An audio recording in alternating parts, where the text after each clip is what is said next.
What's up, peeps? Nick Battle, aka Nino's Corner. Got my boy Ty, man, the SEC Connect.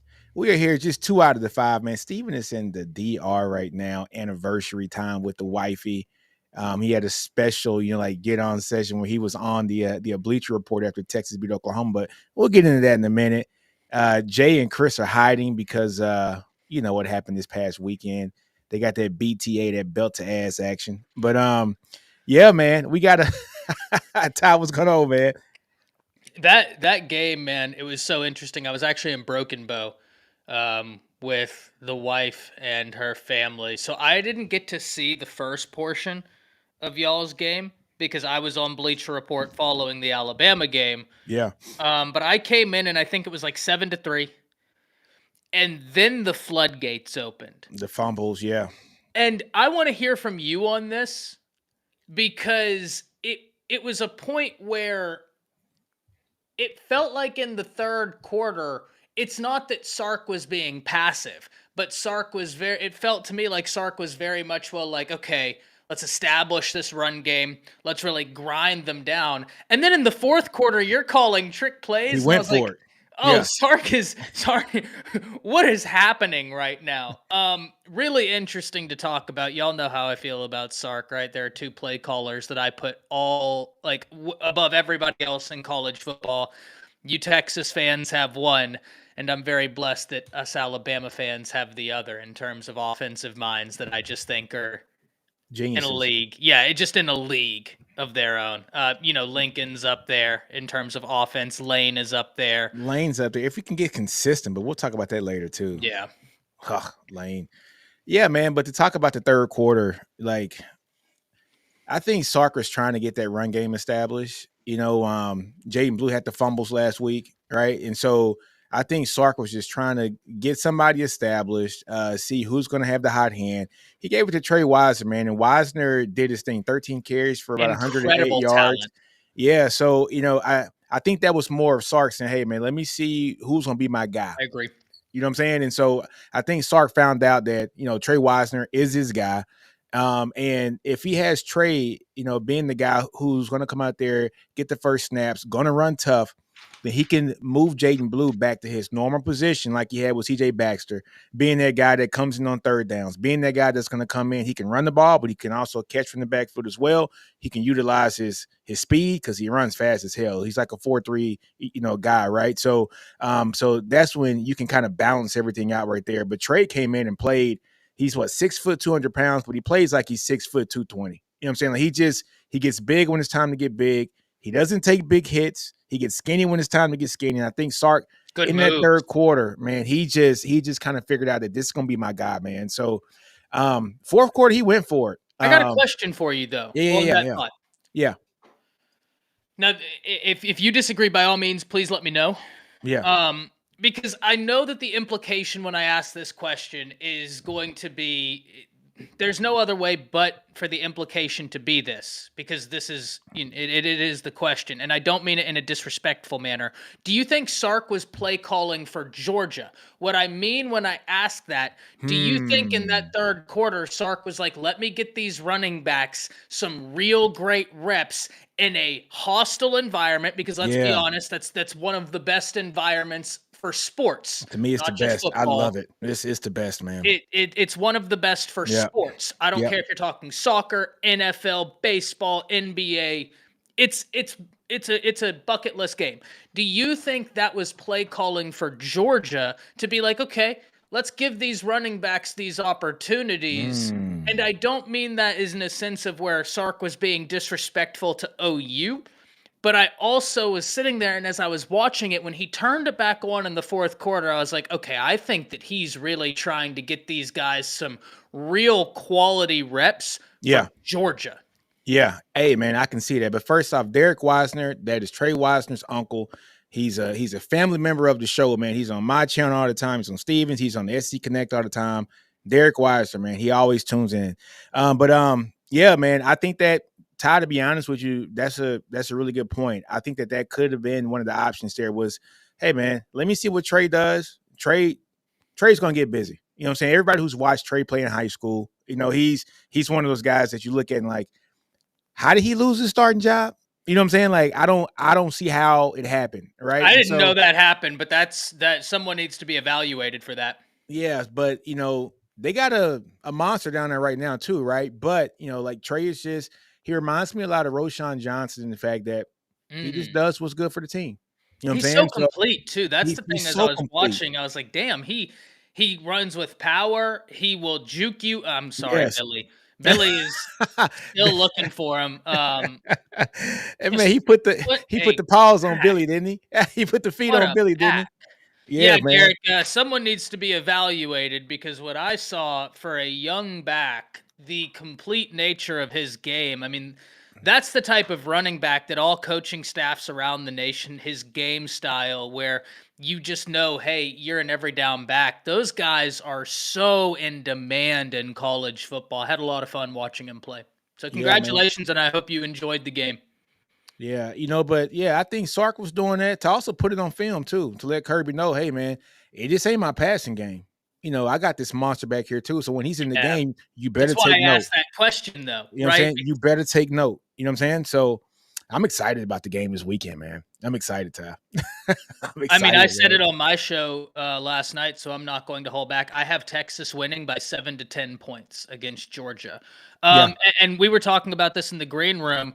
I think matchup wise, Georgia has some offensive linemen hurt. Tate Ratledge, he was hurt for Alabama. I had the same conversation whenever Alabama played Georgia, and I thought that was going to give Alabama opportunities to get after them. Tate Ratledge or Rutledge, and if I apologize, I always mix up his, but very talented young man. He's not there.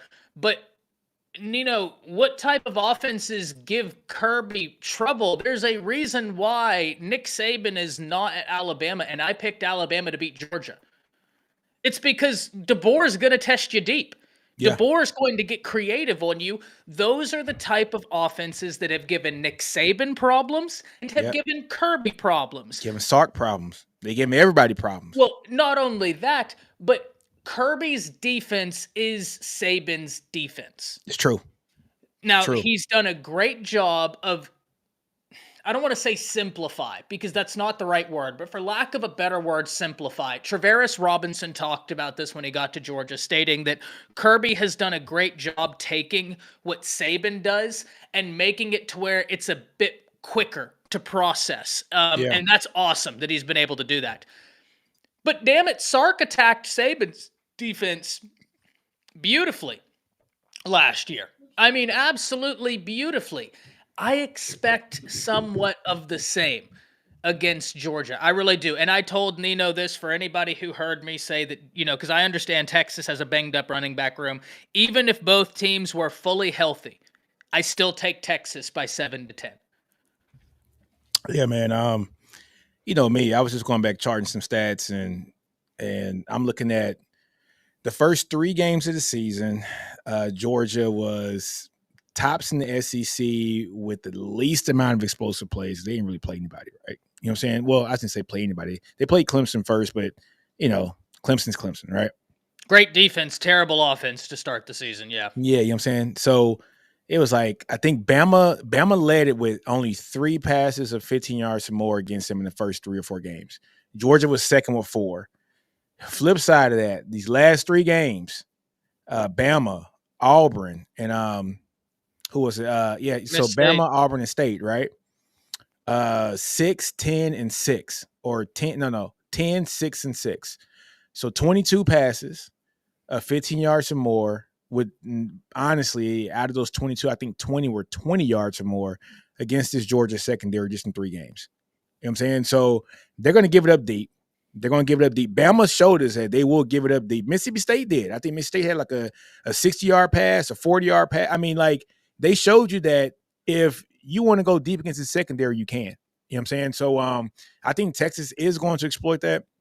One thing that does get to me with this is Bond had like a little, injury. And so Sark said they had a good day in practice today, but still, man, those injuries, they kind of linger around. But Texas is so deep at wide receiver. Bond leaves and then, Wingo comes in, right? And then there's Well, I no think drop off. Wingo is y'all's best wide receiver. I think he is too. But it's just freshmen in big time moments and big time games,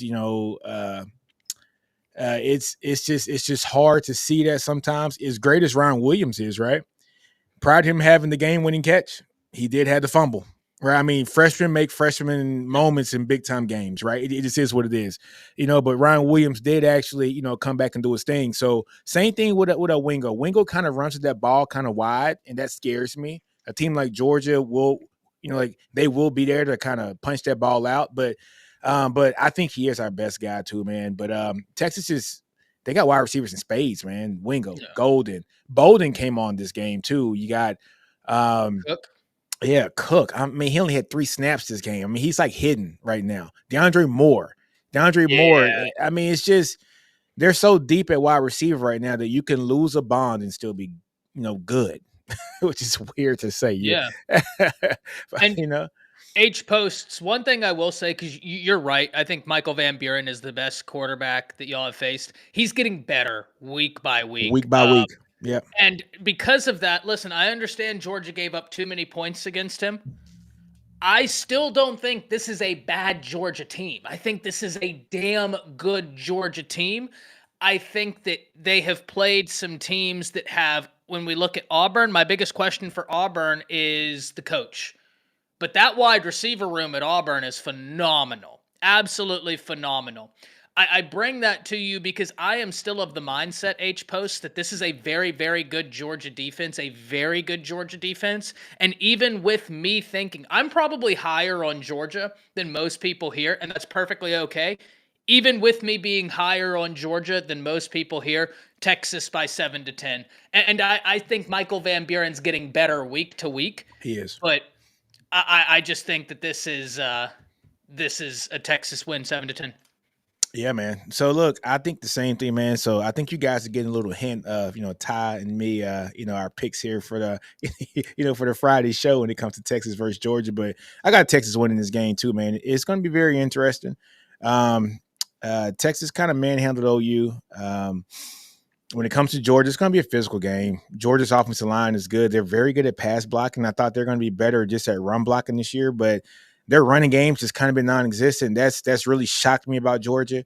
But Carson Beck is going to pass the ball. He is going to get yards, people. He's been playing very well, aside from the turnovers. Yeah, aside from the turnovers, which I think y'all are going to take Womack's kind of game plan, which we haven't really done again, which kills me, but showing one thing at the line of scrimmage and then like Womack against Georgia in the first half, and I clocked it. We didn't do it at the same rate in the second half.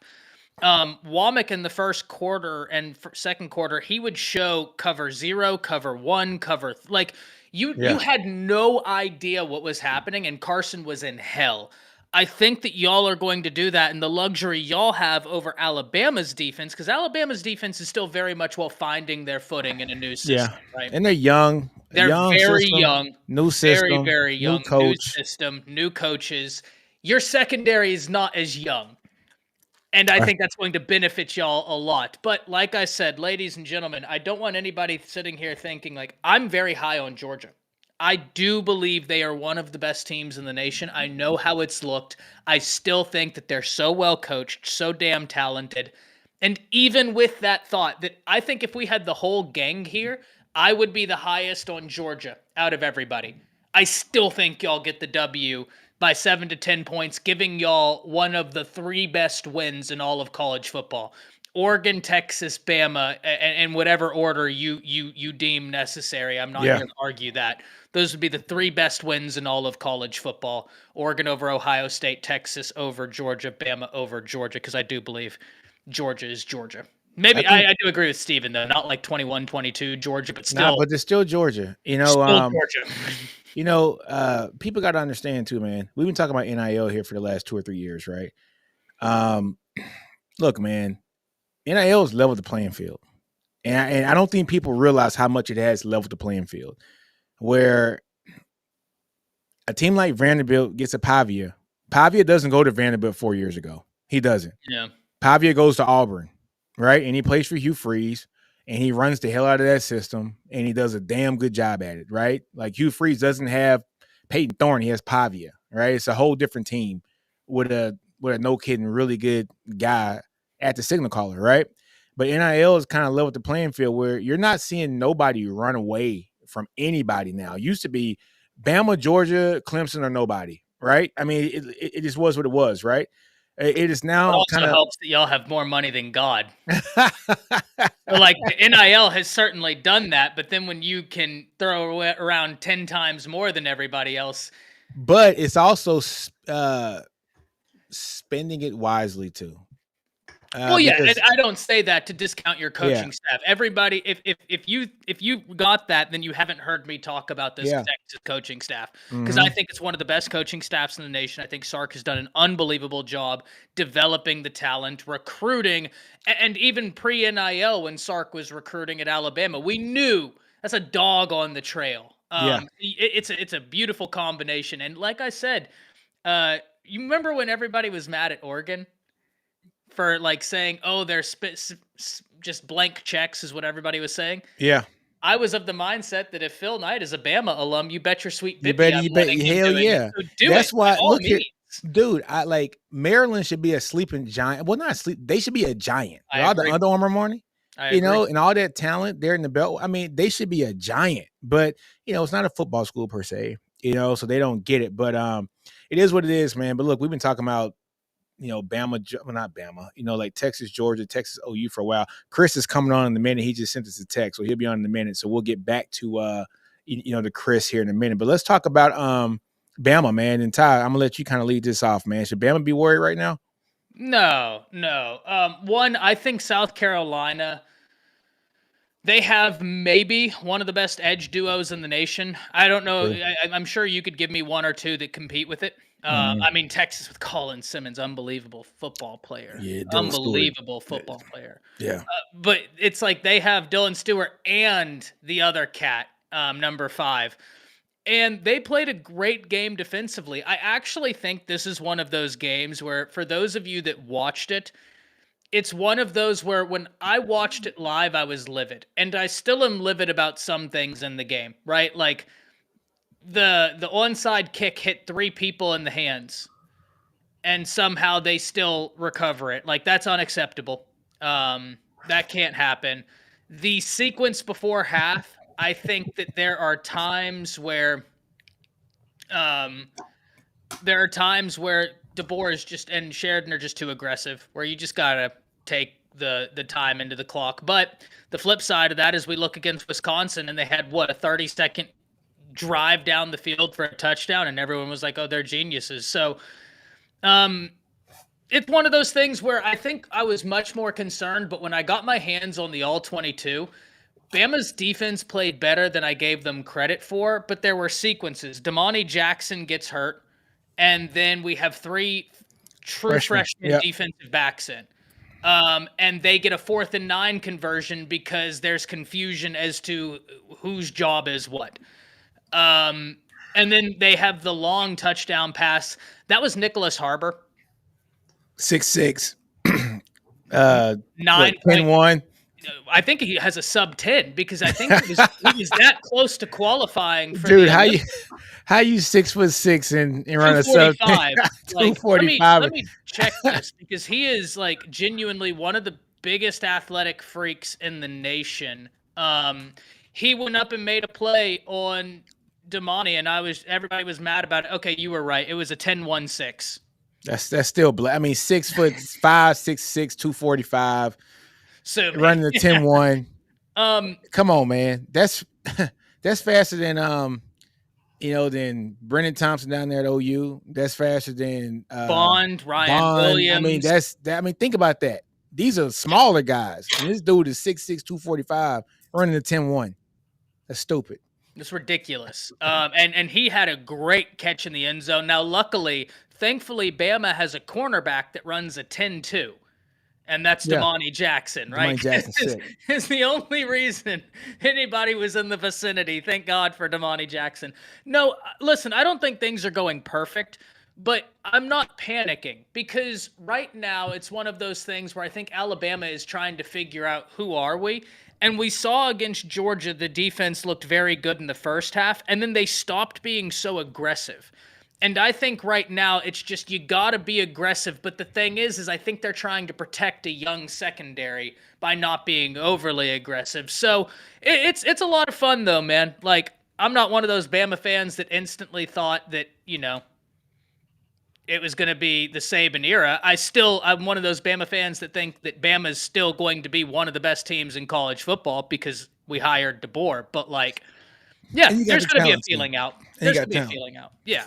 Chris with a K. What's up, my brother? Man, bro, I'm glad I caught y'all. I thought y'all was off already. Nah, we went off, man. Hey, man, I was waiting for you.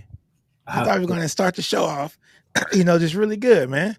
Daddy duty calls, man. Daddy duty calls, I man. had to talk about OU with Ty. Like I want to talk with you and Jay, but That's a very educated conversation. You know what I'm saying? Ty Hayes. Ty Hayes. Matter of fact, Ty Hayes was down there in my neck of the woods, down there in Broken Bow. I'm from Idabel. Ty. Anytime that you Wait, go you back, okay? So, all right. I didn't remember you're from Idabel, so we went right through Idabel multiple yes, times. yes, Ty. My childhood home is still there and everything. Like I told Nick, anytime y'all two fools come to Oklahoma, you got to check in with the big dog. You don't do that. man, we ain't checking in. I'll be down there in a couple weeks. I'm just All burnt why orange on. Bigfoot may not be the only thing that you got to worry about down there. You know what I'll I'm be saying? I'll be down there all burnt orange on, screaming. What was it, 34-3? I don't even remember the score number. And What was it, 34-3? Nick, before we jump back to this, I do want to say to Steven's comment, Steven, What did Steven say? you're right. Tennessee is looked up and down, Yeah. but I'm not overlooking them because they are very talented. They are very explosive. They're a good defensive team. Nico, when he's on, is incredible. And this is a rivalry game. There's a reason why I'm going to treat this just like I did Oklahoma, Texas. Because in these rivalry games, all conventional wisdom goes out the window. So, Out the yes, window. Oklahoma hasn't had a good offense. That's still a really good win by Texas because it's a rivalry game. Yeah. And Steven, he's not open all that much because he doesn't know how to run routes, not because of his speed. You put him on go routes, he separates. That is true. You know what's funny though, man, is so talking about rivalries, right? So I got two sister-in-laws that went to Alabama, and they don't look at Auburn as their rival. They look at Tennessee as their rival. A lot of people do. I'm just being straight up honest with you. They don't. They're like Auburn's like a little brother. It's not a rivalry if you beat them all the time. You know what I'm saying? And that's how they look at Auburn. They look at Tennessee as their true rival. Tennessee and LSU. And so, it is what it is. So sorry, Auburn fans, if you're in the chat, but these are my sister-in-laws who went to the school, and both my nieces who went to the school too, who have that energy of being on campus 24/7, and they look at Tennessee and the Tigers as their two most rivals, and mainly because just of the winning tradition, right? So yeah. Bama So Tennessee's an older rivalry than Yep. Bama Auburn. It is. But Chris, man, let's talk about Bama, man. What's your thoughts on Bama? My only thoughts on Bama is that at some point, when things are tough, we got to stop playing so much hero ball, trying to win it back on one possession, trying to win back momentum and all the rest of that. Just play your game. You're more talented. You're the better coach team. It's just sometimes it seems like for about maybe 2 or 3 drives, they forget that they on both sides of the ball, that they can just go out there and physically impose on somebody. That's just my outside perspective. But I mean, I think that at the end of the day, it's one of those things as well where we see this in basketball a lot of times with a lot of really good teams. They play down to their competition. They don't necessarily they play up for the Georgias and all those teams and stuff like that. But when it comes to games like like the Vandy game and all the rest of that stuff, just kind of felt like you're sleepwalking through those games. So I would just say that the intensity has to be there all 60 minutes, or at least a good 48 minutes or whatever. Yeah. So you have to bring that intensity. But I would say just when times are a little bit tougher, whatnot, stop trying to win so much on the the big play. I know that's what the offense is predicated on, but it seems like, they're out there trying to go for a kill shot when you're just like, hey, we just need to go out there and just run offense and give either the offense or the defense enough time to sit on the sideline and kind of figure some things out, kind of what they want to do for the next drive or whatever the case may be, opposed to just trying to win it with one huge kill shot right then and there. Defensively, I think you're fine defensively. It's just that, kind of that. To me, I just think that, like I told Ty, is like, you still got the same Maserati. Maybe he doesn't have like the same driver, but you still have that same Maserati that's out there that can go really fast, that can go do all the really cool things that you want it to do. But just got to keep that intensity, man. But outside of that, hey, they're winning, and that's the main That's all that matters. that matters. So they still have everything in front of them. So thank God Vandy got another win after that, right? Yeah, exactly. That would have been horrible. But yeah, man, we talked enough about the Bama game. Look, man, Bama's straight. Bama's going to be fine, folks. I think Alabama fans have to understand this is what life is without the greatest football coach to ever coach college football. There's going to be ups and downs throughout the season, right? And even when Saban was there, there's up and downs. But this is a guy who's getting his footing. He's used to coaching at Washington. Bama's a whole nother monster. It is what it is. It's stepping up into a whole new league. So, look, if you're a Bama fan, if you just started being a fan when Saban got there, there's some humbling pie that's going to happen. A 10-2 season is not a bad season in college football, right? I said before the season 9-3 could there be you go. Possibility because there's so much transition. You're going from Saban's defense that's pattern match to vision and break with. So I'm still very happy with what Alabama's you are a rational fan. I try to be. You're a rational fan. My in-laws are not rational. My wife is not rational. You know what I'm saying? I tried. They told me last year after Texas beat Bama, it was the worst Bama team they've ever seen in their life. And all Bama went to go do was win the SEC championship game and was one play away from playing a national championship game. So it's not going to be the highs that you've always seen where where Saban had highs where it was he's kicking everybody's ass every week, right? Just not that era anymore. NIL has leveled the playing field out for a bunch of people now. A bunch of people are able to afford players now, legally. And it is really leveled the playing field. That's why every Saturday there's upsets every Saturday. And it's good for college football. It is really good for college football. But next topic, man. Ole Miss, LSU. And Sam, I think Nick's early staffs were good, but I don't think that the last few staffs they weren't the best. Very good. No. Like he had Sark, and that was a great offensive hire. The I think that some of those staffs, like pieces, were very good. Yeah. And some of the early staffs were really good. But you're telling me that Tommy Reese, Bill O'Brien, Pete Golding, no. 4th and Golden. We had to rename him from 3rd and Golden to 4th and Golden, right? A wide receiver coach who's 12 out of the 13 guys he recruited transferred. An offensive line coach who inherited one of the best offensive lines and then took it to one of the worst. Yeah.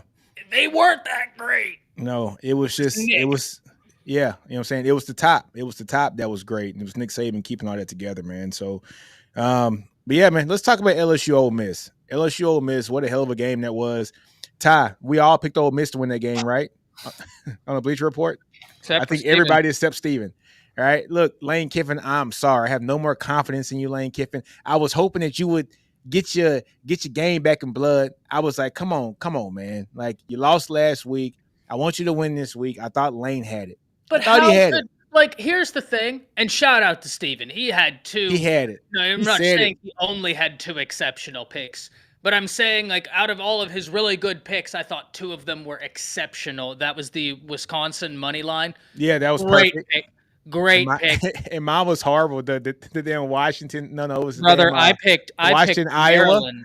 I picked Maryland to beat Northwestern and cover the spread, and they got their ass kicked. So nobody's pick was as bad as mine. Rest assured of that. No. Iowa beat the crap out of Washington, 40-6 or something. It was ridiculous. Well, but this is what I'm gonna say. You want to know why? At the end of that, Steven was giving us a hard time, Nick, and he was like, y'all have faith in Lane Kiffin. And you and I looked at him, and said, "You have faith in Brian Kelly." I still stand by that. But he was just more correct than we were. So shout out to Steven there. Shout out to Steven on that one. Lane Kiffin, dude. He doesn't have a signature win yet still. And he's never going to get it, Ty. He's never going to get it. And I'm never going to pick for him in a big game. The games he should win, I'm going to pick him. The games where it's close, I'm never going to pick him. You are behind James Franklin now. At least James Franklin went to USC and they had to pull out all the stuff, but they won the game in overtime. Lane, you had it in overtime in the swamp. This could have been your moment to say, "I'm here. I've arrived." And you shit the bed. I don't want to talk about it no more, man. I'm tired of Lane. Chris, what about you, man? I just can't believe that every time we see. I mean, to be honest with you, that is every time that I see Ole Miss and LSU and they're facing each other, I honestly think, okay, this is like old school Big 12 football, right? Or at least the old school that you and I know, Nick. Because it's a shootout every single freaking game. It's a shootout, and you're but this just game like, was actually not that. It wasn't necessarily shootout, but they still scored a lot of points on each other. And the crazy thing was that I'm not gonna lie, Jackson Dart was moving the ball up and down the field. It was just like, okay, now what, right? Yeah. So Ole Miss's offensive line is, excuse my language, dog shit. But it just felt like damn, like, okay, so here's the knockout blow, and they kept hitting, but it was like, you're gassed. And I mean, Brian Kelly, this is what he lives for. Brian Kelly. It's rare these days to see Brian Kelly go out there and just literally blow somebody out. I mean, you may saw that a couple times last year, but in games like this right here, that's what he likes. Get it to the fourth quarter, get it close, man. And get it close, and we'll figure out a way to win. And this is what he's been talking about. This is a big win for LSU, honestly, for their season, just because. But with Lane Kiffin, I mean, look, you're two losses, okay. You still have things in front of you that you can go and conquer. You can still make a run, but you got to do it now, or you got to do it next week against my team, I guess, because you got to send a message somewhere. And the whole thing is that for all the hype, everything that we talked about with them, the easy schedule, all the rest of this stuff, you're running out of time. And so for me, that's what kind of makes you wonder, if things in Gainesville get dicey, do you leave and take and make that because that's what it looks like to me. Because if you can't win with this team, then how's he going to win in Florida? Look here, I'm not giving Lane a pass because I saw Hugh Freeze win with this team in Ole Miss. I also saw Lane go to Tennessee. Mm-hmm. I also saw Lane go to USC, and he didn't win there. And he got all the resources in USC, all that California talent. The USC at that time was primed and ready to take the Pac-12 back over. And he couldn't do it there. They didn't even let him get in the damn plane. You know what I'm saying?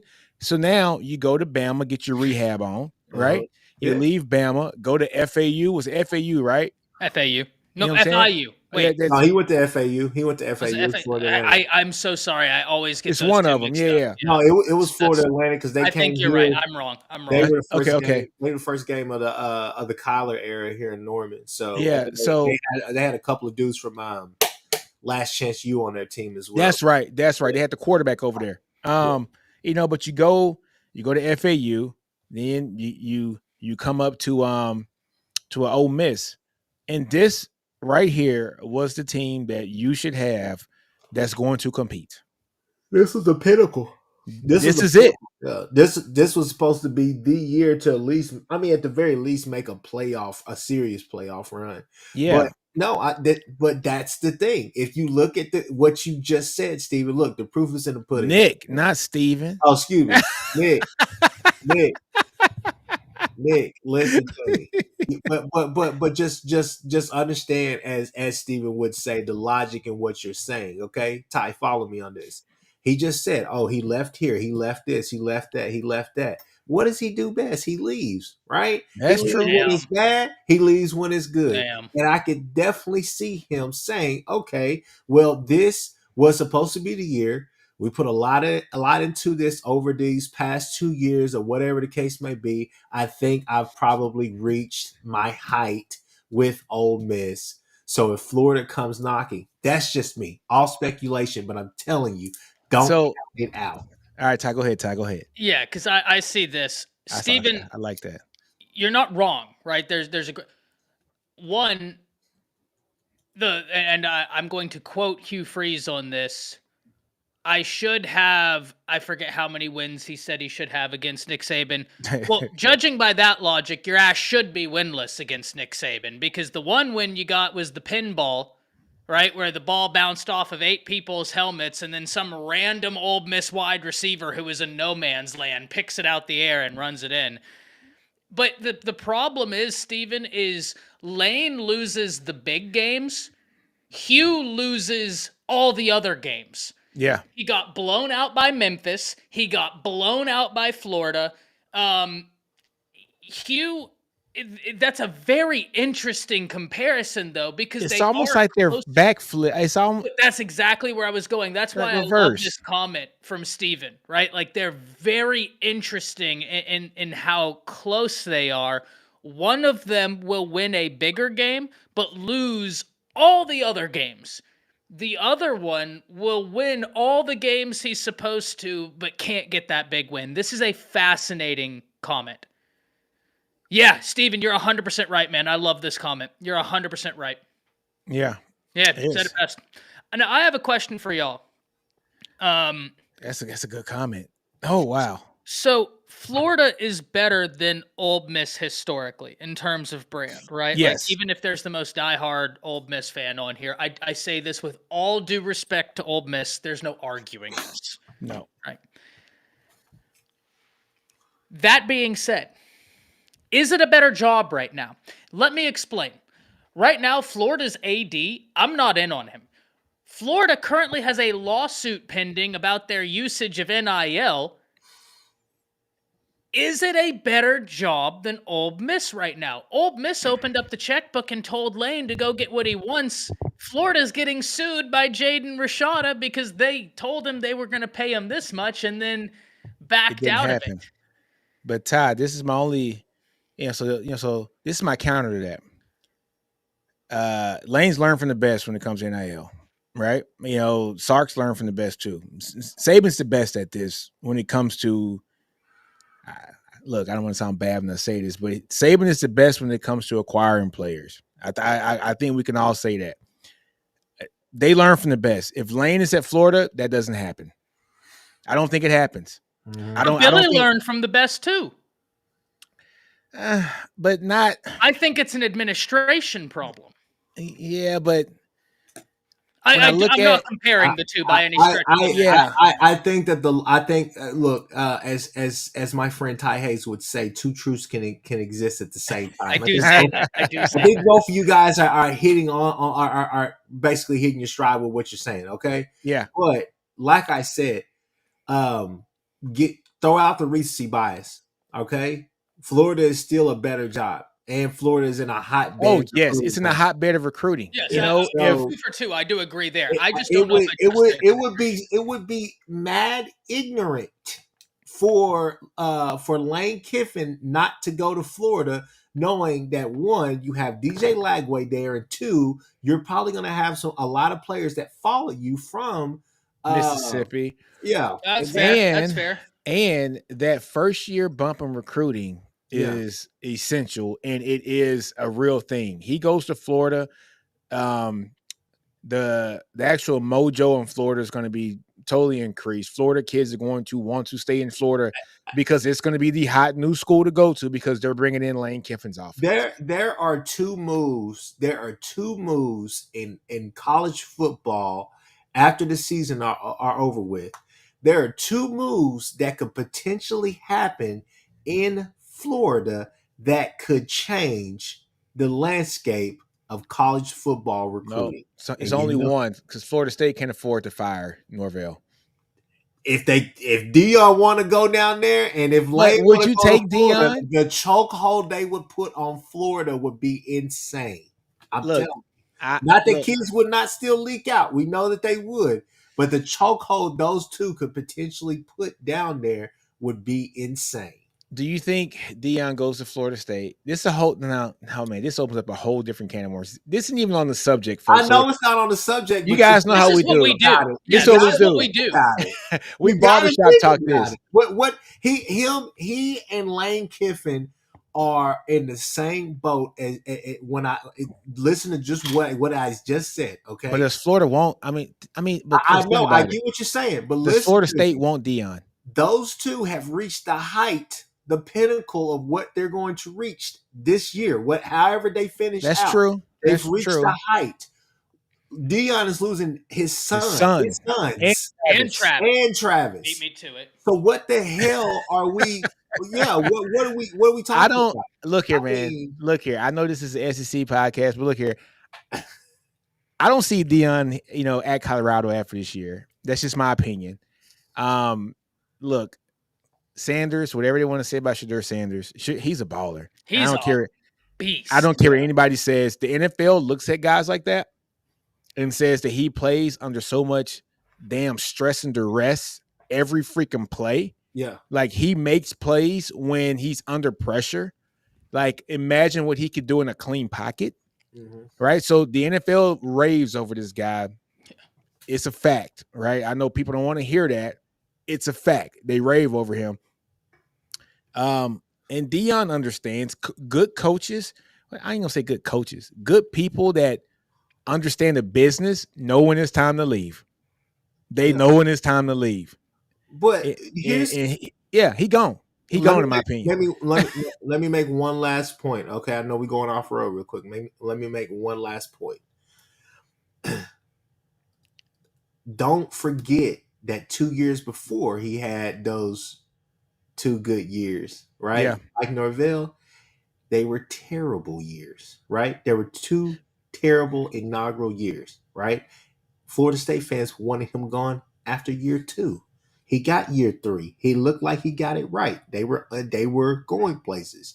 Year 4, they go undefeated. This year, what do? No, I'm telling you. You can't sit there and say, okay, well, 2 out of the 5 years you've been here, you've done really well. Now, it's up to Florida State what they want to do, because I'm sure that he did sign like some crazy extension. It's an 8-year extension. Mm-hmm. I mean, it's an 8-year extension, man. I mean, this is the first year of the extension. We talk about that, and that's a real thing. I'm just saying this is the first year of the extension. So he has 7 more years in the contract. Do you think Florida State eats that? How much? I don't think they do. I don't think they do either. And it's $10 million a season, man. I think they better. I think they better, but it's 70. I agree with you. Ty would have to tell me, because I'm not. Florida State obviously has money. $70 million. I don't think that they have $70 million like that. $70 million. Yeah, they're not, but they should. A&M with all the oil money had to wait for it to come down to $70 million to pay off Jimbo. I mean, I want you to think about that for a minute.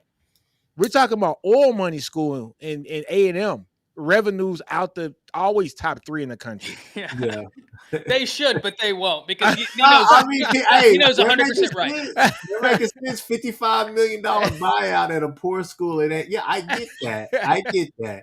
I'm just saying, just think about it. I'm telling y'all now, if those two moves happen, that would be insane. Our future said it best. Deion is leaving coaching unless he goes to the NFL.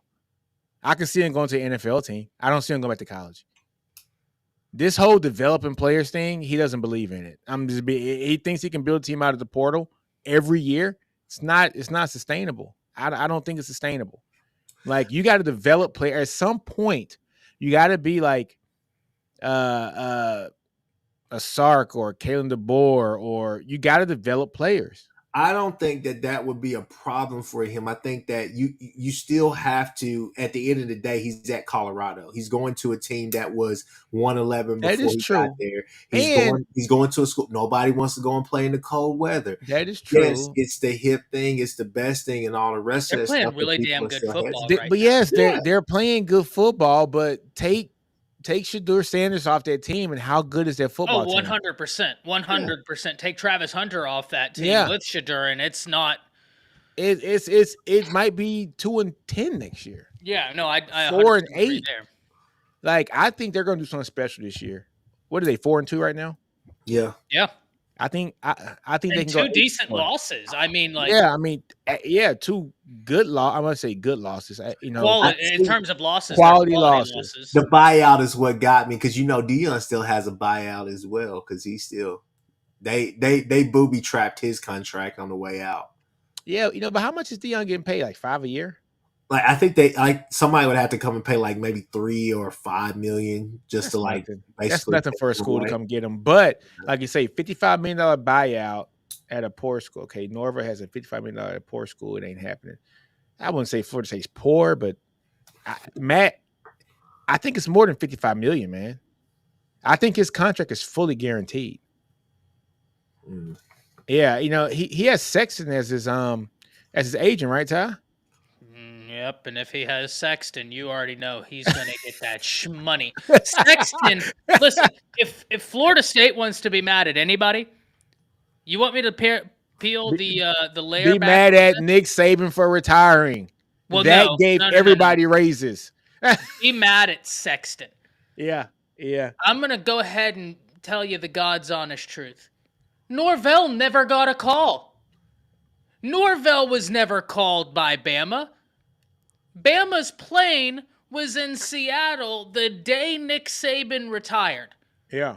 But Norvell tells everybody, I'm not leaving, in his best Leo impersonation, and gets a bag because Sexton and them said, Bama reached out. If I was Florida State's administration, I'd be like, show me the contract that they sent you. Until then, it's moot. Bama never reached out. Yeah. They had a very short list of coaches that they wanted or thought would take the job. And Norvell was not it. Yeah. Thank God. Because whenever those rumors were coming around, I actually was getting scared. I was like, please, Lord in heaven, do not let this happen. I do not want Mike Norvell, please. Yeah, Mike Norvell, he's... JB's 100% right. Jimmy Sexton, because isn't he Sark's? Yes, he's everybody's. Sark, Dan Lanning. He's like all the Kirby too, right? Kirby, I think Kalen DeBoer. Yeah, look, man. I looked at all the top contracts here for the coaches, right? And so Sexton has it's something like 9 out of the top 10.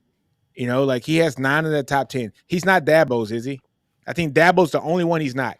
I don't believe he is Dabo's. But he has Kirby, who's the top. Dabo's number 2. Then he has Sark, Dan Lanning, Kalen DeBoer, Mike Norvell. It's like a who's who of coaches, man.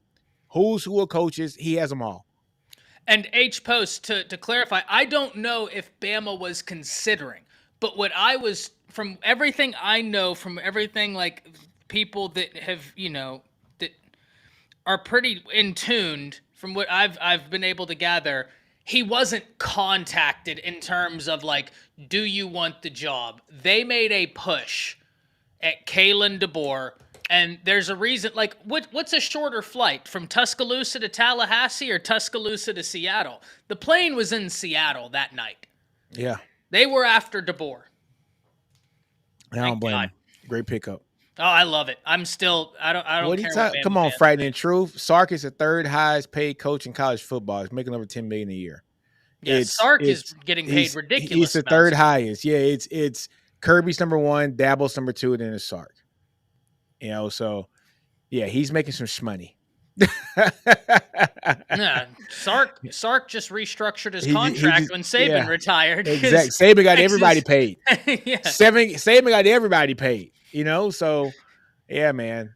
Yeah, Sark got him a private jet. Well, because Texas knew, right? Yeah. Like Texas knew, like, oh, this is a guy that Bama will call. Like, if they don't, if it lasts, Bama will come a knocking.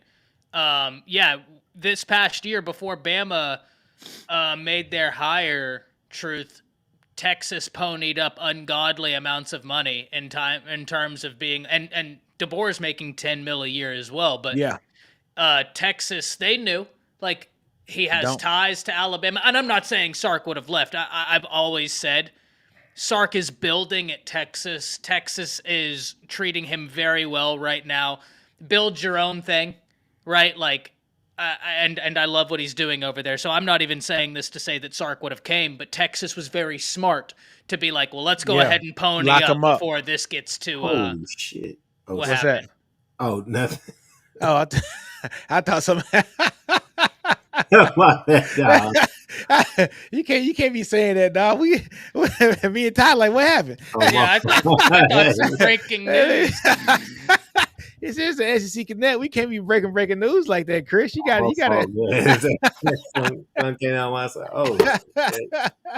Yeah, man. But look, man, Saban retired and he got everybody paid. Sark got paid.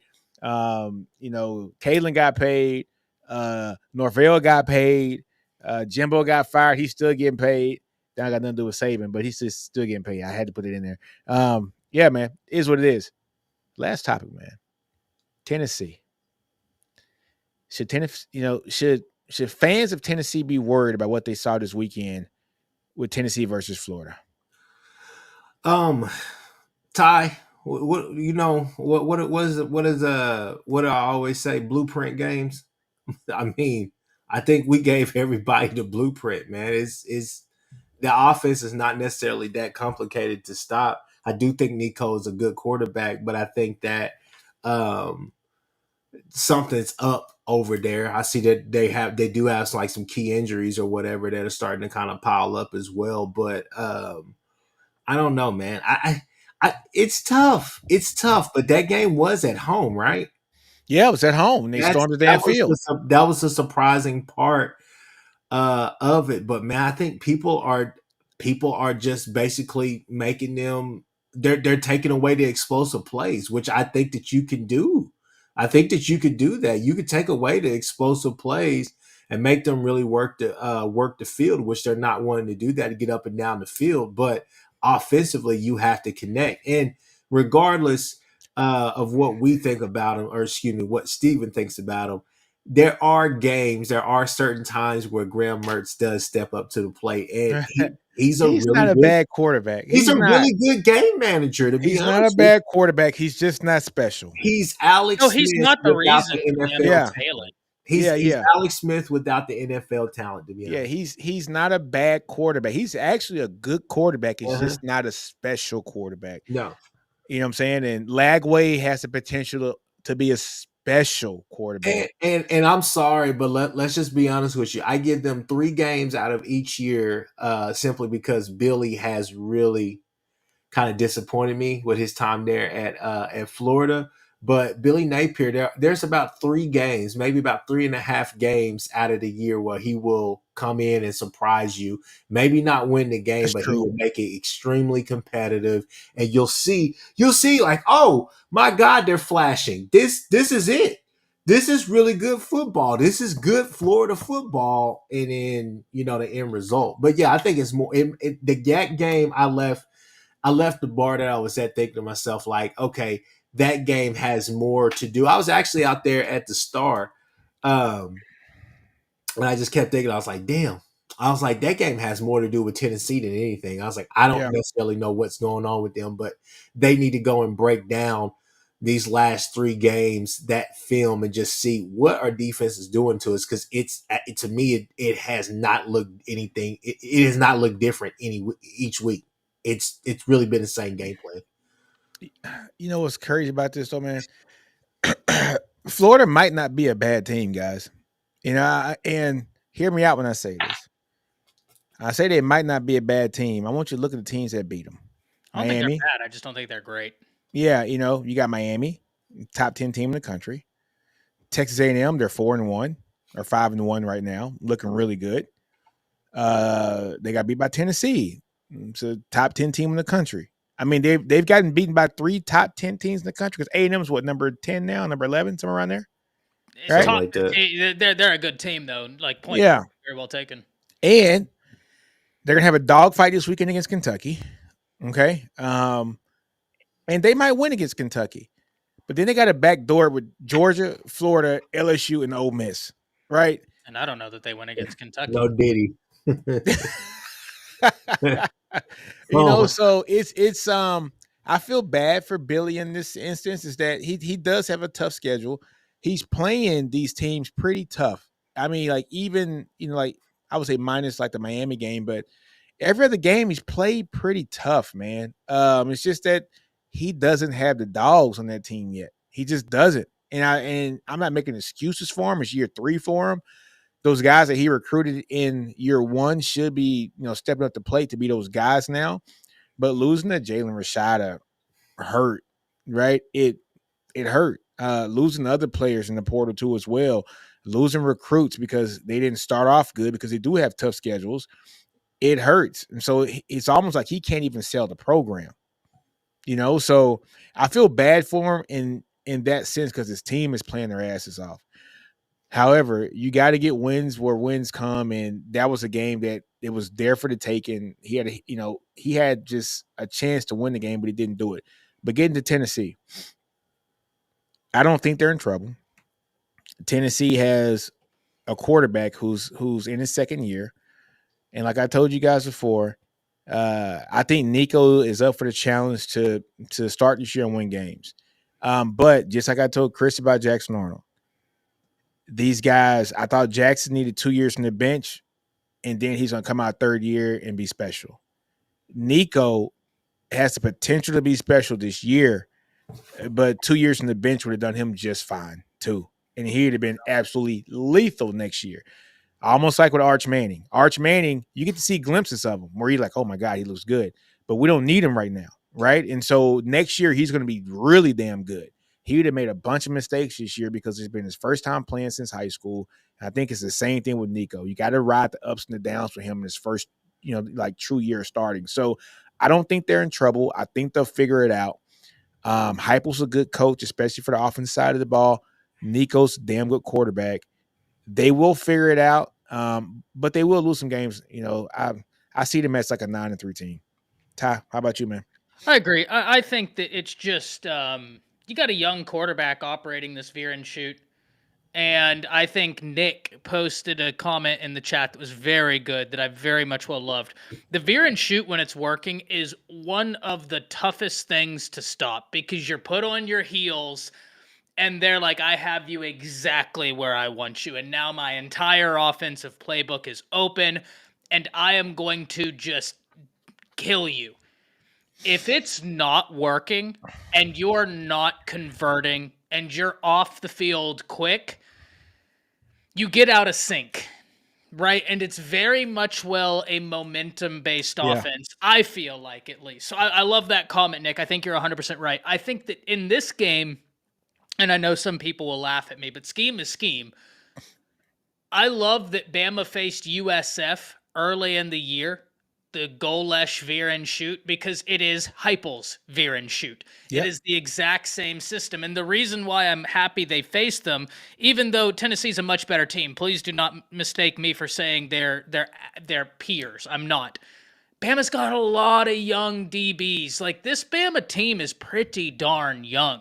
You lost 2 first-round caliber defensive backs. I'm still pissed off that Kool-Aid didn't go in the first, but I'll never get over that. But you get my point, right? Like, you lost 2 guys that were top 60 draft picks at cornerback. You got, a lot of the times, 1 to 2 true freshmen starting at the cornerback position. You got a true freshman starting at one of the safety positions at Husky. Young team. And they got some experience against a veer and shoot, and then against Vandy, right? Vandy's not veer and shoot. Vandy's just one of those option teams that can be tough to defend if you don't prepare adequately, and I don't know that Alabama prepared adequately. I think Alabama thought that they could out-talent them. Then they got in the game, and they were like, oh, shit, we didn't prepare for this. So I think this is going to be a fight. I think Alabama can pull out the win, but I definitely think this is going to be a fight. It's a rivalry game. We know what that means. Wonky things happen. It's in Neyland. It's in Neyland too. That's gonna be crazy. Because Bama and Tennessee hate each other. It's long rivalries here. They hate each other. But honestly, though, Todd, the teams match up wonderfully. This is gonna be an exciting game. I think it's gonna be great. Yeah. the teams match up great. I think Tennessee has the potential to go deep on Bama in this game. They're going to score some points, but Bama's going to do the same thing. Like Bama's going to score some points on Tennessee. Tennessee's defensive line is outstanding. They probably got the best lineman in the country. He's probably going to be a top 5 or top 10 pick in the draft this year. He is hella good in that defensive line. But I think Miros is he's so much of an X factor, man. You can't account for his say he's wheels. the X factor in the SEC. Yeah, man. You just can't account for his wheels, man. So I think Tennessee's gonna score some points. I think Bama's gonna score some points. It's gonna be a hell of a game, man. I don't know who I'm picking in this game. I'm probably gonna pick Bama in this game, to be honest with you. I just got a lot of faith in Milroe. Because James Pierce is phenomenal, but Bama just got great experience with 2 great pass rushers. And H posts, I kind of disagree. Milroe's had 1 bad game this year. I don't think he's been streaky this year. They don't, like, Bama gets up and then they don't throw the ball a whole lot. But the best, right, like whenever they did throw the ball, he has been killing teams short, intermediate, deep. South Carolina, though, like, that was his worst game this year. But I don't consider 1 bad game streaky. He's been phenomenal this year. Yeah. He's been good. Very interesting, man. Where did Chris go? I don't know. Oh, he's putting the private chat. He said he'll be right back. Yeah, man. Interesting game this week, man. But look, it's almost it's already past 9:00. I was gonna talk some OU with Chris, but since she left, man, I don't know if I can talk OU with her, man. I ain't talked OU with nobody from OU yet. I ain't talked with Jay. I ain't talked with Chris. I ain't talked with Seth. Well, let's talk about it before we get out of here. I know. Let's give him a good 5-minute conversation, because I'm not gonna lie, I think OU might struggle with South Carolina. I think that those edges are gonna eat that OU offensive line alive. I think OU might go 5-7 this year. I hate to say it. I mean, I can see it happening. And I had them going 8-4 this year. I think 9-3 this year. But that was all anticipating that. Oh, here he is. Here's Chris. Chris, you there? Yeah, I'm here, bro. I heard y'all. Yeah, man. So we're talking about OU. I heard y'all, man. OU, man. What's up with your boys, man? Man, look. I mean, what can I say, man? It's bad play calling. Really wasting away this defense. I mean, you go out there and really run a complicated ass game. I was there. I kept looking at the offense like, man, y'all got to do something, man. Like, look, I mean, quarter and a half, like, hey, we're doing what we need to do on the other side of the ball. Y'all got to help them out. This game here definitely is a bounce back game. Got to have this game. It's not going to be promised. I'm not going to lie. You got to make sure they don't try to make any plays down the field. That would be kind of the X factor for South Carolina. I do think that Bernard and I hopefully I'm saying his last name right, Bernard, but I think the Edwards kid as well. Yeah, they're going to cause some havoc. They're going to wreck some stuff, but I think there'll be opportunities there. But this is kind of put up or shut up. I mean, I think a lot of us have silently been begging for some type of change on the offensive side of the ball, meaning whether that's, maybe a job getting lost or somebody losing play calling duties or whatever the case may be, kind of a change. I mean, at the end of the day, we can sit here and talk about the injuries and all the rest of that stuff, but y'all know me. I'm not going to sit here and make that excuse. I'd rather go out and die trying, right? But you got talent out there. You got guys out there, but your reluctance to throw the ball down the field. I mean, seriously, I kept saying it on my pod this Sunday.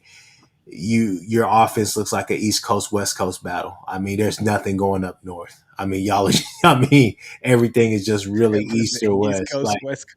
Like, you're not doing anything like that. So you got to actually try to test or whatnot. But hey, we're at home. It's another game. We're 4-2. We take our L's. We took an L on Saturday, but I think this would be a game. I'm just gonna be honest with y'all. I do think that we win this game. I don't think that we get down or whatever the case may be, because regardless, I know our offense, we have issues or whatnot, but I don't necessarily see us having trouble with just trying to control Sellers. I think that hopefully BV and Allie don't come out there trying to run that 3-man front the entire game, because that got us in trouble a little bit. Guys trying to make up plays or whatnot, trying to win it back, kind of play hero ball or whatnot. Kind of saw that during the Texas game in that late in that second half. Can't lose the turnover battle or whatnot, but just got to control that run game. Got to make Sellers one dimensional, make him a passer, turn him into a passer, and then make sure that Rocket Sanders doesn't get off as well. I think you do those two things, you could probably have a slugfest. I'll be honest with you. I think the first team that cracks 14 points. I was going to say 17. Yeah. I think the first team that cracks 14, 17 points wins the game. Could go ahead and win the game. But I think that you're back at home, backs against the wall. I like OU whenever this is happening. I already know. I heard what Ty was saying and everything, stuff like that. Don't necessarily disagree. They have one of the better defensive lines in the SEC in the country. Those kids are playing out their mind. And so they've done it against really good competition and really good old line. So why can't they do it against OUs? But, Nick, I think where we got disconnected on Steven's pod last week was that, look, I get it. I know you want us to be realistic and this and that, but hey, what did Metro say? Pick a side. I'm always gonna ride with my boy. You're not gonna ever say I'm too competitive to get on here. I just said keep it real. I just said keep it real, and I am keeping it real, man. I'm gonna go down. If the ship's gonna go down, I'm gonna be on that thing. Hey, look, I think OU and South Carolina are mirror images of each other. I think they the only difference I think is South Carolina has a real running game. Yeah, like they got a running back's no joke. Yeah, Rocket Sanders when healthy. I think quarterback plays better. Yeah, and so I think the teams are mirror images of each other. They really can't pass the ball down the field well. I wouldn't say that, Nick. I would disagree. I don't know if I think Hawkins can throw the ball down the field. We just don't have any plays doing that. I mean, I just haven't seen it though. I mean, that's what I'm saying. We haven't seen it. I mean, I'm not going to say I'm not going to put the trust in the fresh. I mean, he's a freshman. I'm not going to say the freshman's going to be. I think South Carolina has an advantage at the quarterback position. Yeah, I do too. Experienced guy who's been making plays. So but honestly, I think both teams are, when they see each other, they're just mirror images. Great defensive lines. You know what I'm saying? It's going to be interesting, man. I can't wait to pick this game because I don't know who I'm going to pick, because usually OU after a loss is pretty reliable. You know what I'm saying, to come get that dub. But it's going to be interesting because you got a freshman quarterback. Freshman quarterbacks are hard to gauge. And Jenna has a great comment. You got to wrap up. If you want to know the difference in what would have been a Bama blowout versus what happened, Bama did not tackle well. At all. LT Overton had 9 pressures. Do you know LT Overton is like top 5 in the nation in quarterback pressures with 1 sack? Yeah. Like at a certain point, you got to convert close to finishing. And if Alabama would have converted half of close to finishing, that game is over and done with. But credit to South Carolina because they are a scrappy bunch. They're scrappy. Good defense and good running. You got a 6 foot, 235 pound, 240 pound running back. And then you got Sellers, man, who, he can run the ball too. He's second in the team in run. He's 6'4", 245 as well. You know what I'm saying? So you got a 2-headed monster running the ball, and it's a different kind of running game than what Bama has with Milroe, with him being, just very explosive. Sellers is just going to put his helmet down and run you over. Yeah. You know what I'm saying? My question is does he even finish the game? He's definitely injury prone. I mean, he finished against Bama. I see and that. And then they got Robbie Ashford behind him. Yeah. You know what I'm saying? And Robbie Ashford's third on the team in rushing. I'm seeing the stats now. So if Robbie Ashford comes out there, I think I think I like our chances, guys. I don't disagree with you there. Yeah. I don't disagree with you there. It's going to be interesting, man. I think both teams look at each other and see themselves in each other. I don't think we see ourselves in them. At the end of the day, I do think that Sellers is probably the better quarterback right now, but I don't think he's the more talented quarterback. I think that he is. You can turn him into a one-dimensional quarterback. He doesn't want to sit back there and throw it the whole time. They have those design runs and different things like that.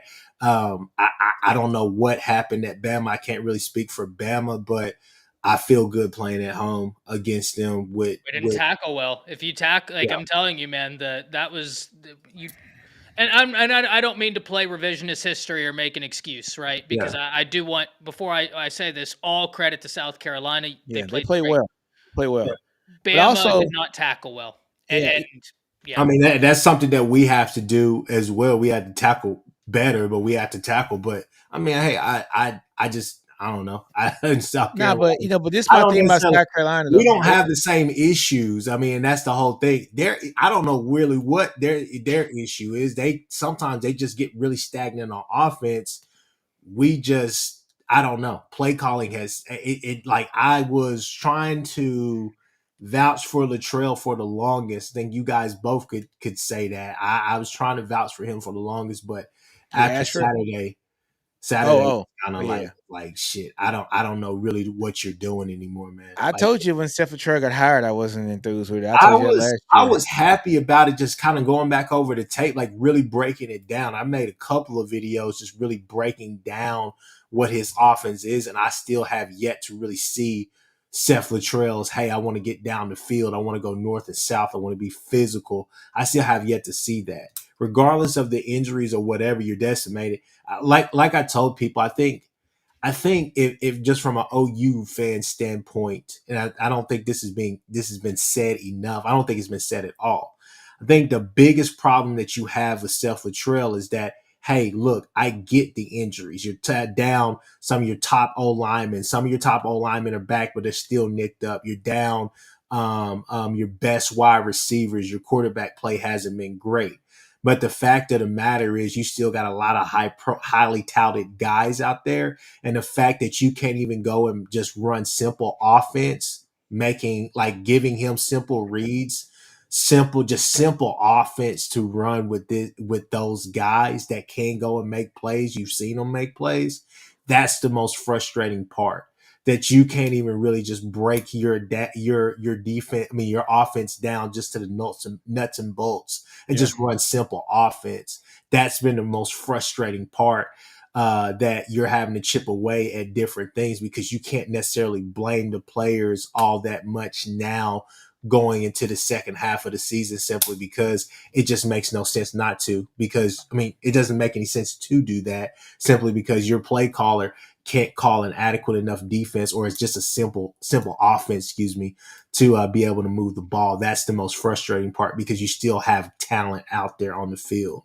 So you can miss me with all the excuses for the, injuries and all the rest of that stuff. I get that. That's just a part of football, and that it sucks that happened this year and we're not fully healthy. But at the same time, like I said, I don't see them saying, oh yeah, we see ourselves in them. South Carolina just gets into that point of the game every single game. It happens every single game. They do good for about 4 or 5 drives, and then after that, it's just complete shit the rest of the way.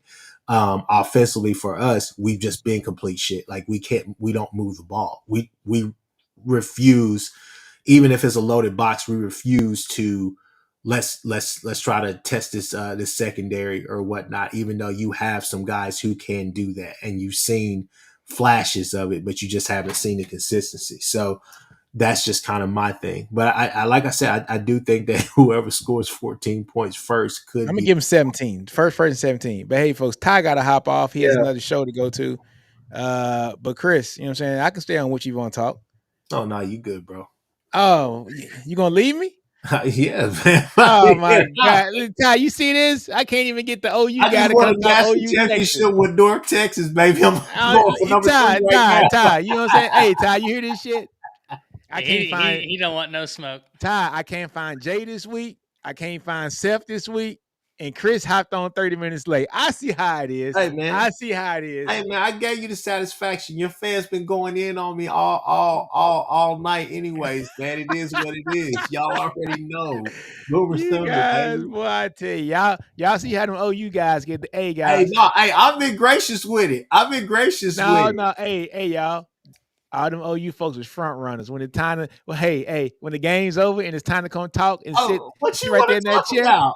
What you, Ty? Go ahead. What you want to talk about, Nick? Nick, you already know where we're going down. All right, Ty, we see you, man. Later, I y'all. made my points. Nah, man. Hey, look, man, it ain't the same without Seth and Steven, though. We gotta have the full crew. Well, I ain't said nothing, We man. gotta have the full crew. I We might let even invite Jay a to little it. fun tonight, man. I'm not gonna be like your partner last year who was upset. Who? Steven. Steven was bad last year, boy. He was. I don't know why. We It's got Steven on the wrong day, boy. Steven was pissed last year when he I came do for that remember that. He got short with everybody. But look, I'm gonna say something about Sellers though. Yeah. Sellers can pass the ball, man. He's not No, he horrible can't. at it. I mean, I'm not saying that he can't, but I'm saying I welcome that. I don't want him to get loose and feel good because we know he would like to run the ball as well. That's like second nature to him. That's what I'm Yeah. saying. Take that away from him, which I think that you will. I'd like to see even fronts instead of odd fronts this weekend, and I think you'll be fine. It's gonna be interesting, man. It I is. tell you what though, you guys Gotta have this game. Gotta have this game. You gotta be 5-2 going into that week with Ole Miss and try to make that a toss. and try to make it a toss-up game. It's gonna be interesting. But I tell you what, I'm glad Quinn played this week. You know, he's a little rusty this week. I'm glad he played. You know what I'm saying? Get that rust out the system before you go to Georgia. You know what I'm saying? You know, y'all play good though. You know what I'm saying? Defense all right. You Man, know, you sitting there just saying like shit. Like, huh? hey man, like Quinn want to give you the game right now. Like when you get that interception and you move the ball, because at one point we were getting all the first downs, but when you only move the ball 10 yards and you can't move it anymore, I'm like Latrell, I don't know, man. Like that sprint draw, when I saw that sprint draw run, I was just like, in my mind, back of my mind, I was like, Texas we was may have lost. ever We as may have soon as already lost this look, game. I'm gonna be honest with you. Yeah. When I saw Texas line up earlier, they had no fear in their eyes. I'm just gonna be honest with you. I don't think they had no fear that they were gonna even think about losing this game. Even after the interception, you can tell Quinn was like, all right, I'm kind of rusty. And then after that, it was pound. I mean, it just was what it was. I was surprised. This is me, honestly. I was surprised at the running game. I was surprised No, I at how wasn't because effective we ran the ball. the 3-man front and then guys started getting antsy trying to make plays and they overran it. And that was actually with kind of that second level. So that was kind of the problem. The thing for me that was crazy is that, I mean, outside of that fumble touchdown, you're down 14-3, 7-3, 14-3 with a few minutes 14-3. left in the second quarter. That last like 4 minutes of the second quarter is what changed the game. That's what really lost the game. Because I mean, I'll man up and say it. I mean, what Steven said last week was correct. Like, hey, if we get up by if y'all get up by 14 points, like It's a wrap. that's a wrap. And so that was what killed us. You had back-to-back fumbles on back-to-back drives. But it was the same thing last year for you guys. No, but I mean, you're sitting there just saying like, y'all are killing yourselves. Y'all can't move the ball because y'all are moving the ball, but one, Hawkins was not seeing the field. There were times where there were a couple of guys that were open, running across the field. Sawchuck's open over there, not only in the flat, but he'll up the field. Not a guy 5 yards around him. And then just like I said, you got into this whole Biggie and Tupac, let's go back and forth with it. You know what I'm saying? We going East Coast, we going West Coast. What about the North? We don't know anything about the North. I think Drake up there, so we don't want to go up there, right?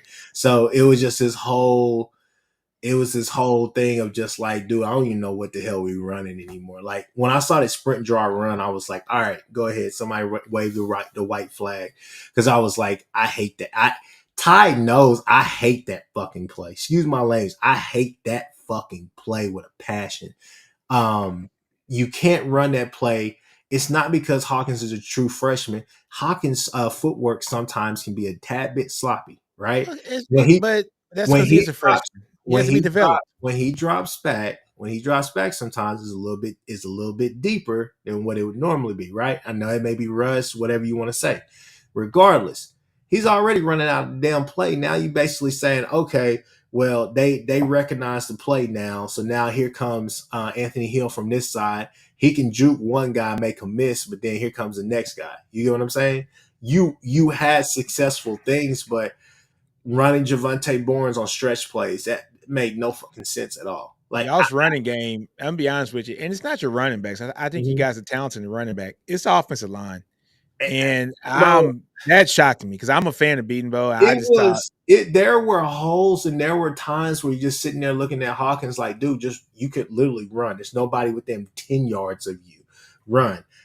There were a couple of holes with like Javante Barnes. There was one where he ended up getting like 4 or 5 yards, but you're sitting there saying you either get probably 10 to 15 yards if you actually hit that hole instead of hesitating, or you probably going for a touchdown because nobody in sight over there if they have the speed and they're getting over there. But you're just sitting there saying to yourself, like, we're using the wrong guys and like wrong packages. The split back package, which I love. I'm a huge fan of that. That just has been obsolete. I just like there's no more excuses that I think that you can make for Seth Luttrell this year. Um, I told um, you I wasn't a fan of him. no, I told you. as much as I love BV and I still believe in I mean, BV, I was glad you guys hired him. I told you I wasn't a fan of him, so I I was just glad you guys hired I him. just don't know. Like this Latrell and Joe John Finley, not that that's got to go. That shit is ass. Like it's bad because it's too stagnant. I mean that's the whole thing. I think that you would have been okay with somebody who would just at least wanted to run competent offense, man. Yeah. I tell you what, too, though, and I'm not going to put it all on Seth. I'm gonna be honest with you. Um, Quinn doesn't have that rust in the first quarter. I mean, if he just steps into a throw, he had Bond wide open for a touchdown. He had Bond wide open in that middle, but at the same It time, was that was a touchdown. He just lays it out where he's supposed to lay hey, it out. He threw off his back foot for no reason. Nobody around him. He just threw off his back foot. We're like, if what you call it goes out there and he actually puts some touch on the pass instead of throwing it 5 yards in front of old boy, what was his name, Hester? I mean, that was the only time that you try to test that secondary. yeah, That's a touchdown. That just yeah, comes with time, more repetition. yeah. So I'm just thinking to myself, I'm like, There were opportunities in that game. OU was getting 3-and-outs and all the rest of that stuff to start the game, but you knew, hey man, at some point this defense is going to get antsy. They're going to try some different things. Stuff is going to happen. That DeAndre Moore catch, I kind of thought that. I looked at, I was like, he looked out of bounds from the angle they showed inside the field. I don't know nah, what they're showing. no. But like on TV, he had green in between his foot and the sideline. On You know the what I'm saying? angle inside the stadium wasn't good then Yeah, because the angle inside, most people like a lot of it was even Texas fans that was around us that yeah. were like, But on hey, TV, yeah, on TV, like once you're at home watching it when they had the better camera angles, it was, yeah. like My definitely a clear uncle's like, catch. "Damn, see, this is why I want to be at home, man, so I can see the angle." Yeah, you know what I'm It saying? looked You gotta like see the perfect angle. But the I was angle that they showed, like, yeah, it was there, but yeah. but I tell you what, I was just I'm a big fan of Trey Wisner, and I just didn't know Trey was gonna go off like that. To be honest with you, 13 carries for 118 yards. But Mhm. I mean, they just Texas offensive line is really good. It is really good. As good as Oklahoma's defensive line is, I think Texas offensive line was just better that game. Texas offensive line literally has we got two guys that are supposed to go in the first round this year, our tackles. Campbell, I hope he stays. I hope he stays for another year. If Campbell leaves, then we're looking at replacing pretty much the I entire think offensive line. I think especially for that right there, it wasn't necessarily surprising, um, for me. Like I said, man, I said it on my pod, man. I wasn't really mad at the loss, to be honest with you. It wasn't as if it was expected or anything like that. Wasn't necessarily mad at it simply because I just knew kind of what we were up against, the odds or whatever. But I left that game just really thinking mostly about OU, not necessarily anything against Texas. Texas did what they needed to do, but I just thought that on the defensive side of the ball, my only like bad takeaway from that side of the ball was just, hey, I think that BV and Allie were a little bit too gun ho about that 3-man front, trying to run that. I get that they were trying to just account for any big plays and try to make sure there was no bust in coverage and stuff like that. And I mean, hell, Sark was like, okay, y'all want to do that? Okay, well, I'm gonna send a guy up the middle every freaking play, and I'm gonna make y'all. I'm gonna see what y'all gonna do, but not getting down that 3-man front early. Yeah. That was the thing. I mean, y'all have a good offensive line, so offensive line is gonna be able to take care of that with more guys than this. Our three guys were holding and doing what they needed to do, but it just no. After a while, I knew that wasn't going to work because I don't necessarily like that 3-man front. That's been something that BV has been trying to really be able to get into and run. And at times, don't get me wrong, it looks really good and it was working early on.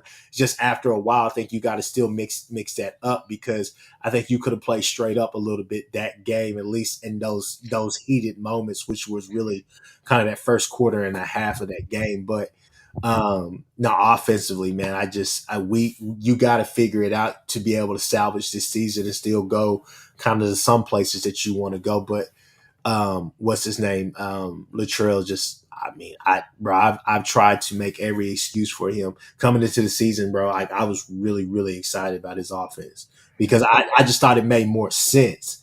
And the thing I was really, really excited about with Latrell was the fact that I thought that he would be a better game manager than Levy. Levy lost a couple of games last year simply because those 2 games that we lost last year to Kansas and O State. I mean, hell, we get key interceptions with 4 minutes on the clock. You know what I'm saying? And you go out there and 50-second drive, 50-second 3 and outs, and you're out. So I thought, okay, he'll be a better game manager. He's been a head coach. He understands, the ebb and flow of the game and all the rest of that stuff. Been totally wrong about him. So that's something I'll definitely admit. So, so one other thing, like prior to us getting off here, does BV have his players? So does OU have the players that they need to run BV's system? Yeah. Okay. So okay. It's just we'll see the rest of the season. It's gonna be interesting because you guys got. I don't question anything on the defensive side of the ball, man. I mean, you can't. I don't really know. There's not all that much to really take away. I mean, he has the guys. Does he have maybe like the Brian Breeses and stuff like that? Probably not yet, but I think that's coming with David Stone and all the rest of those guys, those young guys, Jaden Jackson. He has the guys to run his defense. I think we flipped the script if we actually had our offense, if we were actually healthy. Yeah, your offense, yeah. Yeah, if we're actually healthy or whatever. You and I both know, anybody that's actually been an athlete or whatnot, they know you feed off that other side. You know what I'm saying? Like they need some help. But also, if you're not going to play complimentary football, your defense is going to be out there on the field and all the rest of that stuff. Things are bound to break. You know what I'm saying? Yeah. You can't really get into that bend and break kind of defense that changes your game plan because you're trying to put players in position to go and maybe take some chances to try to get back into the game and get the ball back to your offense, who's obviously reeling. You know what I'm saying? So when you can't play complimentary football, and that's what you guys beat us at. Yeah, I mean that's just well, yeah. Played I'm gonna tell you something too. Fundamentally sound. It was fundamentally sound. It was not a clean game by no. I mean, I think anybody who watched that game knew it was. To be honest with you, this is my opinion on it. I don't think Quinn's all the way healthy. I don't. Because when he started running the ball, you saw he was kind of running like a little ginger. Yeah. You know what I'm saying? So I don't think Quinn was healthy. I don't. I think this is me talking, not knowing anybody or hearing it from anybody. I think Sark knows his best chance to beat Georgia at home is with Quinn. Yeah. I think he understands too, to get these jitterbugs out of the system before Georgia, he needs to play against OU. Just get it out. He needs live reps. Get him live reps for a complete game, and then we got Georgia next. So we'll live and die with the lumps that like actually come with this game, and I think that's what he did. Because Quinn was not 100% Quinn on Saturday. Anybody that watched that game saw he was off. He was off. I mean, he had Bonds streaking wide open for a touchdown. He overthrew 3 balls in the first 5 like balls he threw. It was not a clean game by Quinn. He got it better towards the end, but I think this week coming up, he always plays big in big games. That's just what Quinn does. So it's going to be interesting. It's South Carolina game is going to be interesting because I don't know who I'm picking, but y'all's offense just really scares me. You know who you picking, Nick. Nick. No, I'm serious. Nick, you're a good don't. man. You're a good man, Nick. Don't play with me like that, Nick. What? I don't know who I'm picking yet. Hey, my uncle thought we was beefing. He said, Nick kind of came at you sideways. Look like y'all beefing now. Y'all No. I said, No, but look, I brother. don't know who I'm picking. I'm serious because I don't. After a loss, OU usually great to swing it back. I don't trust the offense yet. That's the only thing that is holding me back from saying OU's going to win this game. Shit, what I'm saying, shit. Join the club. Join the club, Nick. We all trying to figure it out over here. I just don't. I don't even think, like, I know the Texas fans going in. I know when we do our atonement episode, they're going to go in as well. I don't think Texas fans understand. Right now, we don't give a shit about you. We try to you guys are trying to win. Out, like, trying to figure out what the hell is going on. And my only thing is, I saw South Carolina really contain Jalen Milroe. Yeah. They did a damn good job of him. He's probably the most electric player in the SEC, right? Especially at the quarterback position. Yeah. Michael Hawkins is nowhere near Jalen Milroe. You gotta throw the ball. But Milroe throws the ball. He throws the ball well. You gotta be able to throw the ball. You gotta be able to. Trail is not Kalen DeBoer. That's it. Now, can South Carolina duplicate the defensive effort that they had against Bama? That's the question. Mm-hmm. I think they can because they had great matchups this year against Kentucky. They beat the crap out of Kentucky. Mm-hmm. Close game against LSU. I think LSU has a better offense than OU does. Ole Miss put it on them, but then they should have won the game against Alabama. I'm be honest with you. Missed field goals. Hey, what was it? 2 missed field goals? I'll just say this. Like I said, I'm not speaking about any other team or any of that stuff like that. And you getting on here saying does BB have his? Yes, he has, bro. This defense is legit. I think our defense. Comes out there, puts it on them. I think that we get turnovers. I think we win a turnover battle because there will be opportunities. And I'm just gonna be honest with you. It's either Rocket Sanders or Lenore Sellers, whichever one you want to pick. One of them is not going to finish this game, and that's not me wishing ill will on them. I just don't think. I think one of them is going to get popped and probably not going to be an X factor in this game. It's going to be interesting because I think the thing and if Robbie Ashford comes out there, I mean, let's be real. It's a wrap. It's a wrap. He's him and Hawkins are comparable players. Right now, at this point, yes, I'm saying they're comparable players. So then it's literally a even versus even fight. I think Sellers is just a little bit better than Hawkins right now, but I think you guys right now, as far as the defense side of the ball, defense is good, but I think that defense is really going to get tested from not this game, but the next game on. Oh yeah, the next couple of games, they're going to be wanting to pass. They're going to do all the rest of this stuff. But like I said, look. Oh shit, y'all got us. Like I said, defensively, Nick, I think defensively you'll be okay.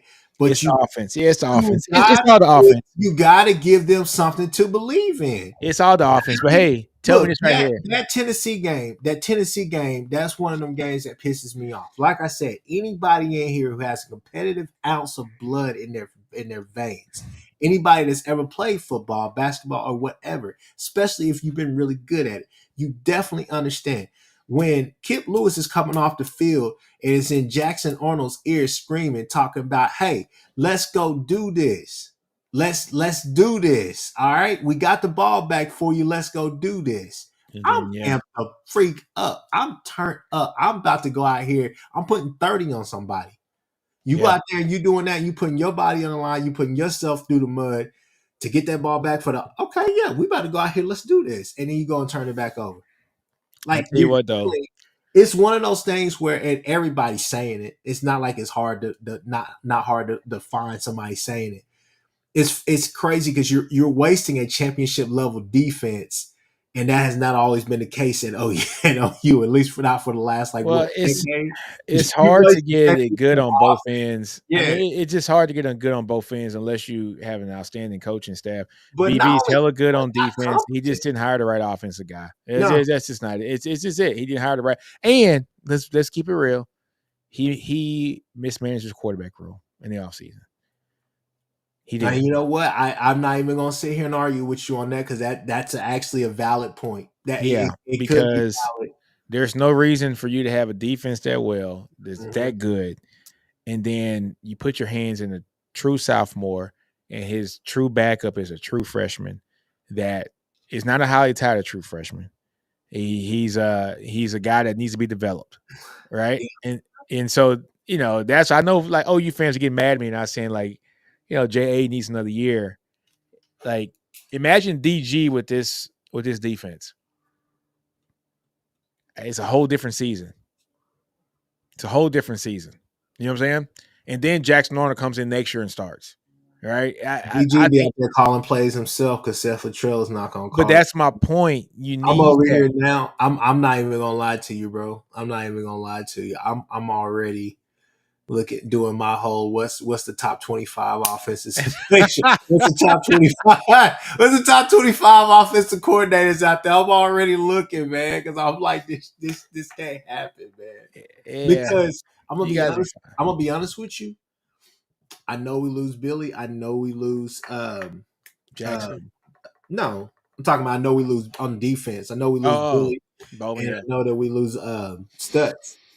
But I don't necessarily think there's going to be a huge drop off next Well, year, that's the especially same thing that remember I was telling you in your truck this year when we yeah, were driving down Oklahoma City. You're talking about you losing Sway, you losing Murphy. I said, yeah, but I think our defense is going to be faster.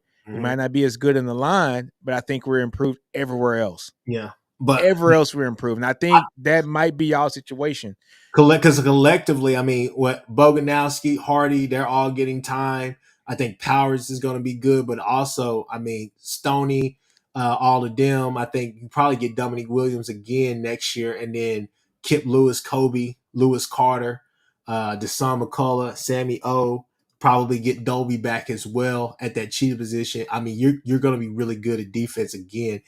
Offensively, you got to figure something out because you can't have all that talent with the number of guys we can name that could potentially come back to from that top 5 wide receiver core and just these other guys as well, the freshmen that you're going to have and the incoming freshmen and all those guys, you're going to have a really good team next year as well. But you got to Yeah, be able but to play complementary football. So you got ain't to get your OC. that line got to get fixed too, man. Oh yeah, the That's line. the one thing that line got to get. Everything works better when the offensive line is better. I'm And kind of like you and Steven. I'm kind of like you and Steven a couple years ago, early on with Sark and all of that. I think I think you kind of. I'll be honest with you. EPL, a lot of these highly touted offensive linemen that you have on campus right now, they need to start seeing time. I do believe that. You got guys over there that are healthy and that can move and probably give you some juice. I think you got a couple of guys over there that could really like do patchwork because Tarquin I think Brady Trantham, shout out to my guy Brady Trantham through the Keyhole podcast as he said it. This was one year that you can truly say in the portal you missed. You went yeah, and got G5 All Stars as opposed to just getting can't like do that in this. No, no, no, you you can't. want to instead of getting legitimate offensive linemen. Hopefully this is real enough for you. Me being very transparent right now. I know this is probably music to your ears, Nick, but I'm just telling you. Like I see the problems, I see the holes or whatever. But like I said, if it's a Titanic, I'm gonna ship with that bitch. I'm gonna sink Yeah, with it. I feel you. But man, it's almost what's it 9:45. I gotta get up Yeah, out of here, man. man. But look, folks, tune in next week. SEC Connect. You'll see us on here every Wednesday. And hey, man, go to Chris's podcast. I ain't gonna say the name, but look, it is what it is. The Horns, what else, podcast. Check my channel too, Nino's Corner, Sports Podcast and Bleacher Report on Friday and Saturday after the Texas Georgia game. After Texas gets that dub, I'll be on Bleacher Report talking about it. So tune in there too, man. Helps out a lot. But we out, man. It's 9:45. Deuces. Peace. Horns always up. Chris on black, so you can't see him. Deuces. Horns.